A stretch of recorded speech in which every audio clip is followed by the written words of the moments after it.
Assalomu alaykum yaxshi bolajonlar.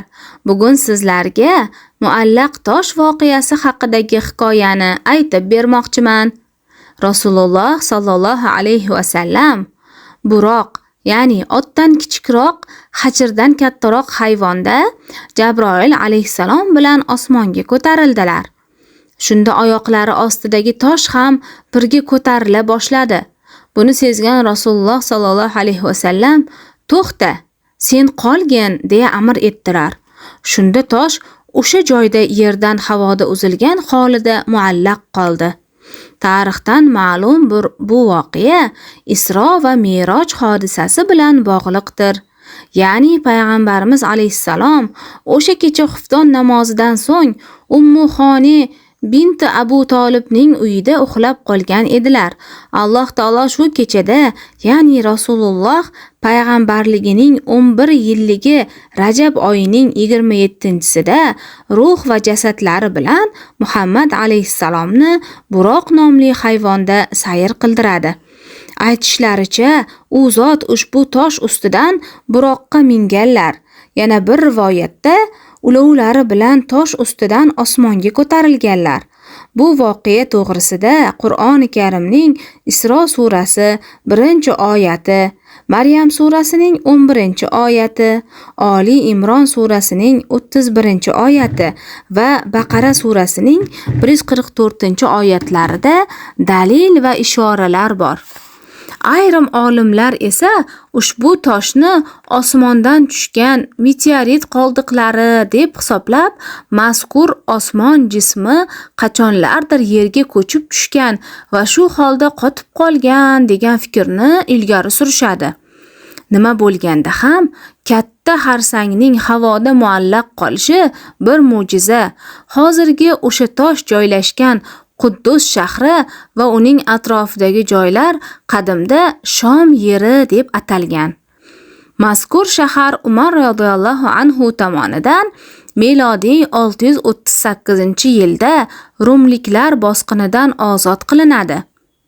Muarrixlar o'shanda musulmonlar nasroniylarni ham, yahudiylarni ham o'z himoyasiga oldi deb yozishadi. Hatto nasroniylar Quddusdagi Voskreseniye, qayta tirilish cherkovi kalitini ham musulmonlarga ishonib topshirishgan ekan. Shundan so'ng Umar radhiyallohu anhu qadimiy Baytul Maqdis ibodatxonasi o'rniga Masjidul Aqsoni qurdi. Rivoyatlarga ko'ra, Baytul Maqdisni qadimda Sulaymon alayhissalom qurdirgan. Mazkur ibodatxona qurilishida jinlar ham xizmat qilishgan. Sulaymon alayhissalom asolariga suyangan holda ularni kuzatib turgan bir paytda Alloh taoloning izni ila jonlari uziladi.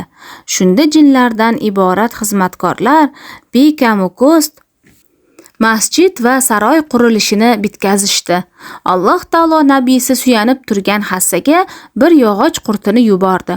Qurt kemirishni boshlaganida tik turgan hollarida Sulaymon alayhissalomning jonlari uzilib bo'lgan edi.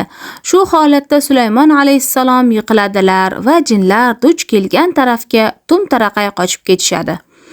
O'shanda qurilgan Baytul Maqdisning so'nggi omon qolgan binolari milodiy 70-yilda ro'y bergan vayronagarchilik sababidan yana qulatiladi.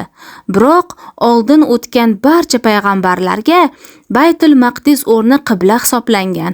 Hatto Muhammad alayhissalom ham 17 oycha o'sha tarafga yuzlanib namoz o'qiganlar. Buning bayoni Baqara surasining 149-150-oyatlarida aytib o'tilgan. Hadisi shariflarda hozirgi Masjidul Aqsoni yer yuzidagi ulug'langan masjidlarning 3-chisi, ya'ni Masjidul Harom va Masjidul Nabaviydan keyingi o'rinda turishi bayon qilingan. Arxeologlar hozirgi kunda yahudiylar yig'i devori, musulmonlar Buroq devori deb ataydigan devorni Sulaymon alayhissalom qurdirgan ibodatxona qoldiqlaridan bir qismi deb hisoblashadi.